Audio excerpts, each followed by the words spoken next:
నమస్తే welcome to college TV ప్రస్తుతం మనము చేవెళ్ళ బస్సు సంఘటన ఏదైతే జరిగిందో యాక్సిడెంట్ స్పాట్లో ప్రస్తుతం మనం ఇక్కడ ఉన్నాం. సో దీని గురించి ఫస్ట్ మాట్లాడాలి అంటే చాలా దారుణమైనటువంటి పరిస్థితులు, ప్రభుత్వాల నిర్లక్ష్యం ఏ విధంగా ఉందో చాలా స్పష్టంగా మనకు అర్థమవుతా ఉంది. గత ప్రభుత్వం కావచ్చు, ప్రస్తుత ప్రభుత్వ నిర్లక్ష్యం కావచ్చు, ఈ రెండు ప్రభుత్వాల నిర్లక్ష్య ధోరణి వల్ల ఈరోజు ఈ ఘటన జరిగింది అని చెప్పొచ్చు. దీనివల్ల దాదాపు 19 మంది చనిపోవడం జరిగింది. ఇక్కడ హైదరాబాద్ నుంచి కూతవేటు దూరంలో దాదాపు 50 కిలోమీటర్ల దూరంలో ఉన్నటువంటి దగ్గరగా సిటీకి దగ్గరగా ఉన్నటువంటి ఈ రోడ్డు హైవే పైనే ఈ విధంగా పరిస్థితి అంటే గ్రామాల్లో ఉన్న పరిస్థితి ఏ విధంగా ఉందో మనం అర్థం చేసుకోవచ్చు. ప్రస్తుతం చేవెళ్ళ నుంచి మీర్జాపూర్ పోయేటువంటి దారి ఎక్కడైతే ఉందో ఇక్కడ గతంలో కూడా చాలా ప్రమాదాలు జరిగినటువంటి పరిస్థితి కనబడతా ఉంది. ఎందుకంటే ప్రతి వారం కూడా దాదాపు కొంతమంది యాక్సిడెంట్ల వల్ల ఇదే స్పాట్లో, ఇదే ఏరియాలో, ఇదే స్పాట్లో చనిపోతారని చెప్పేసి స్థానికులు చాలా స్పష్టంగా చెప్తా ఉన్నారు. 2017లో ఇది గతంలో ఎప్పుడూ నిజాం కాలం వేసినటువంటి రోడ్లే, దాన్నే మళ్ళీ మారుస్తూ ఉన్నారు తప్ప, మరమ్మతులు చేస్తూ ఉన్నారు తప్ప కొత్త అలైన్మెంట్ రోడ్డు వేయడం లేదు అని చెప్పేసి చాలా స్పష్టంగా తెలుస్తూ ఉంది. రీసెంట్గా ఈరోజు పొద్దున వచ్చినటువంటి చేవెళ్ళ ఎంపీ కొండా విశ్వేశ్వరరెడ్డి గారు కూడా చాలా స్పష్టంగా చెప్తా ఉన్నారు. 2017లో ఇక్కడ నేను హైదరాబాద్ నుంచి వికారాబాద్ వరకు నేషనల్ హైవేను శాంక్షన్ చేయించేది ఆనాటి నితిన్ గడ్కరీ గారి నేతృత్వంలో అని చెప్పేసి చాలా స్పష్టంగా చెప్పడం జరిగింది.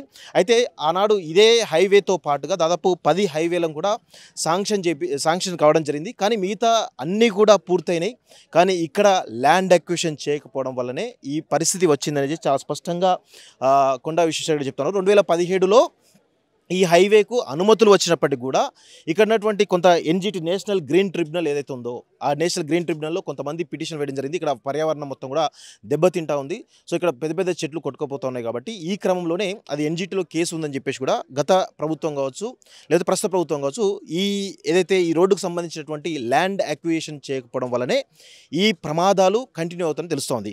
గత 4 ఏళ్లలో దాదాపు 200 నుంచి 300కు పైగా ఇదే రహదారిపైన చనిపోయినట్టుగా కొన్ని సమాచారం మనకు వస్తుంది. పోలీస్ స్టేషన్లు కూడా ప్రతిసారి కూడా వారానికి 2 నుంచి 3 యాక్సిడెంట్లకు సంబంధించి కేసులు నమోదవుతున్నట్టుగా మనకు తెలుస్తున్నట్టు సమాచారం అయితే కనబడుతోంది. సో ఇంత పెద్ద ఎత్తున మారణ హోమం జరుగుతూ ఉంటే 2017లో ఆనాడు కేంద్ర ప్రభుత్వం హైవే శాంక్షన్ చేసినప్పటికీ కూడా కొన్ని కేసుల వల్ల ఈ ల్యాండ్ ఎక్విజిషన్ జరగలేదని చెప్పి చాలా స్పష్టంగా తెలుస్తోంది.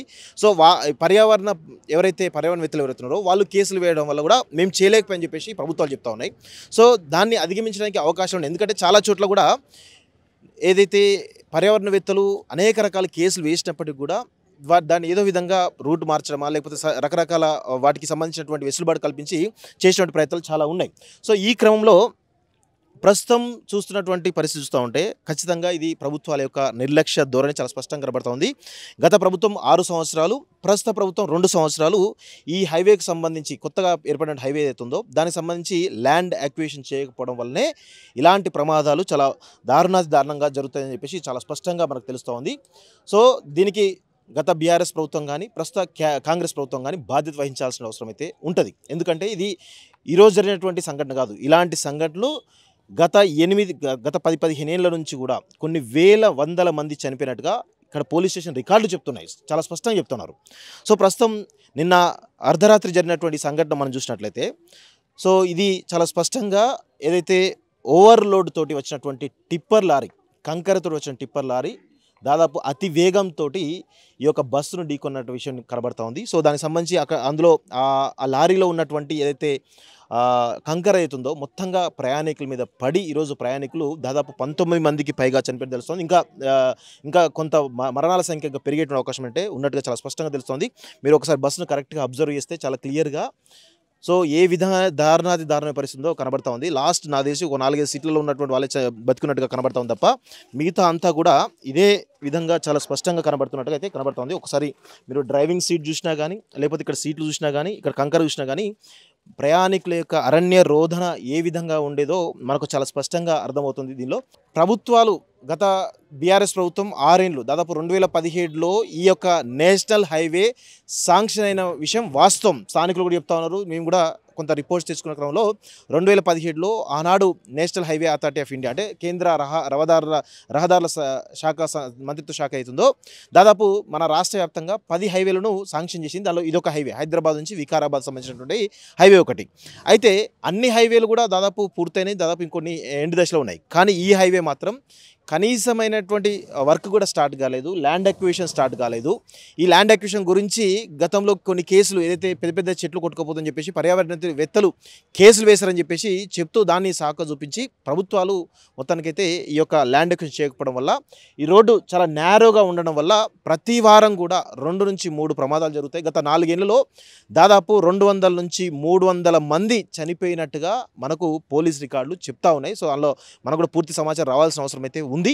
కాకపోతే మనకు తెలుస్తున్న సమాచారం ప్రకారం అయితే కనబడతా ఉంది. ఇంత సీరియస్గా ప్రమాదాలు జరుగుతుంటే ఇది వికారాబాద్ జిల్లా, ఉమ్మడి మహబూబ్నగర్ జిల్లా. సో వికారాబాద్ అంటే రంగారెడ్డి జిల్లా. సో అంతో కొంత కోడంగల్కు దగ్గరగా ఉన్నటువంటి జిల్లా, సీఎం కాన్స్టిట్యూన్సీకి దగ్గరగా ఉన్నటువంటి జిల్లా. సో ఇక్కడ పరిస్థితి చూస్తూ ఉంటే సీఎం రెండు సంవత్సరాలు అవుతుంది. గత కేసీఆర్ ప్రభుత్వం అలా నిర్లక్ష్యం చేసి చెప్పేసి మనం చాలా స్పష్టంగా చెప్తా ఉన్నాం. ప్రస్తుతం ఉన్నటువంటి ఈ కాంగ్రెస్ ప్రభుత్వం కూడా ఇదే నిర్లక్ష్య ధోరణితో కనీసం ల్యాండ్ అక్విజిషన్ చేయించి కొన్ని ప్రికాషన్స్ పెట్టి ఉన్నా కానీ ఇప్పటివరకు గత 4 ఏళ్ళలో 300-400 మంది చనిపోయారని చెప్పి చెప్తున్నారు. వాళ్ళ ప్రాణాలైనా బతికేవి. సో ఇప్పుడైనా కానీ కనీసం ప్రభుత్వం తేరుకోవాలి. ల్యాండ్ అక్విజిషన్ సంబంధించి మీరు పర్యావరణవేత్తలు ఎన్జీటీలో కేసు వేసని చెప్పేసి అంటున్నారు కదా, ఎన్జీటీకి సంబంధించినటువంటి నేషనల్ గ్రీన్ ట్రిబ్యునల్ కూడా ఇక్కడికి రావాలి. ఈ ప్రమాదాలు ఏంటి, ఈ పక్కనే చెవెళ్ళ పోలీస్ స్టేషన్ ఉంది కదా, చెవెళ్ళ పోలీస్ స్టేషన్లో ఇక్కడ ఈ నేరో రోడ్డు వల్ల, ఈ రోడ్డు ప్రమాదాల వల్ల ఎన్ని మరణాలు సంభవించినాయి, రోడ్డు ప్రమాదాలు ఎన్ని అయినాయి ఒకసారి మీరు గత 4-5 ఏళ్లలో కనుక ఎన్జీటీ కానీ ప్రభుత్వం కానీ లెక్కలు తీస్తే అక్కడ ఎన్ని కేసులు పెండింగ్లో, ఎన్ని కేసులు ఈ యాక్సిడెంట్లు అయినాయి అని చెప్పేసి తెలుసుకుంటే మీకు తెలుస్తుంది. ఈరోజు ఒక పర్యావరణవేత్తలు ఈరోజు చెట్లను కాపాడాలనుకోవడం మంచిదే, కానీ కొన్ని విషయాలలో ఇలాంటి ప్రమాదాలు జరుగుతున్నాయని తెలిసినప్పుడు, వందలాది మంది ప్రాణాలు కోల్పోతున్నాయని తెలిసినప్పుడు కొన్ని త్యాగాలు తప్పవు అని చెప్పేసి చాలా స్పష్టంగా మనం అనుకోవాలి. కాకపోతే కానీ ఇక్కడ ప్రభుత్వం ఏంటంటే చాలా చోట్ల చాలా అంశాలలో కూడా ఎన్జీటీ కేసులు ఉన్నప్పటికీ కూడా ప్రభుత్వాలు పనులు మెదపెట్టిన సందర్భాలు ఉన్నాయి. కానీ ఈరోజు ఈ యొక్క సంఘటన ఎందుకో, ఈ యొక్క హైవే ఇది హైదరాబాద్ నుంచి వికారాబాద్ ఉన్నటువంటి హైవే అవుతుందో దీన్ని ఒక సాగుగా చూపి, ఎన్జీటీ అనేదాన్ని ఒక సాగుగా చూపి ఈరోజు ల్యాండ్ అక్విజిషన్ చేయకపోవడం ఇది ముమ్మాటికి కేసీఆర్ యొక్క చాతకంతనం, ఈరోజు రేవంత్ రెడ్డి యొక్క చాతకంతనం అని చెప్పేసి చాలా స్పష్టంగా మనమైతే చెప్పగలం. సో దీనికి సంబంధించి ఇంకా డీటెయిల్గా మనం 2-3 హాస్పిటల్స్లో బాధితులు ఉన్నారట, వాళ్ళ దగ్గర కూడా వెళ్ళి మనం దీని గురించి చెప్పేటువంటి ప్రయత్నం అయితే చేద్దాం. మీరు ఒకసారి చాలా క్లియర్గా చూసినట్లయితే ఎంత దారుణంగా లాస్ట్ ఉన్నటువంటి కొన్ని సీట్లు మాత్రమే ఈరోజు ఉన్నాయి, మిగతా సీట్లు అన్నీ కూడా ఎంత దారుణంగా పరిస్థితి ఉందో ఒక్కసారి మనం అర్థం చేసుకోవాల్సిన అవసరం అయితే ఉంది. మొత్తం లారీ, ఇప్పుడు ఇందులో బస్సులో కూడా దాదాపు 50 మంది ప్రయాణికులు సామర్థ్యం ఉంటే 70 మంది దాకా నిన్నట్టుగా తెలుస్తూ ఉంది. అదేవిధంగా అటుపక్కన ఎదురుగా వచ్చినటువంటి లారీ కూడా ఓవర్లోడ్ కంకరతోటి రావడం వల్ల కూడా 2 ఢీకొనడం వల్ల ఈరోజు పరిస్థితి అదుపు తప్పింది.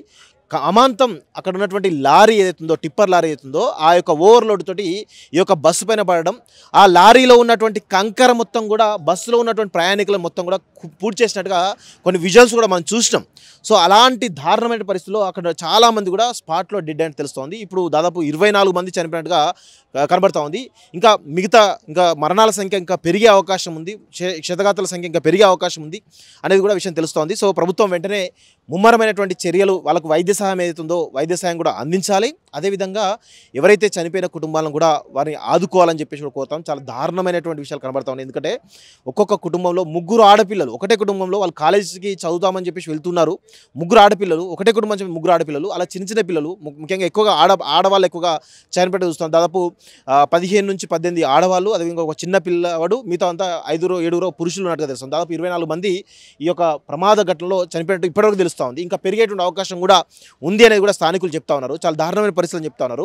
పొద్దున 6:30కి ఇక్కడ దాదాపు 10 నుంచి 15 శవాలను ఇక్కడ స్థానికులు కొంతమంది తీసి ఆ రోడ్లపైన పెడితే స్థానికులు చూసి చెలించిపోయారని చెప్పేసి చాలా ప్రజలు కొంతమంది చెప్తున్న విషయం గమనిస్తూ ఉన్నాం.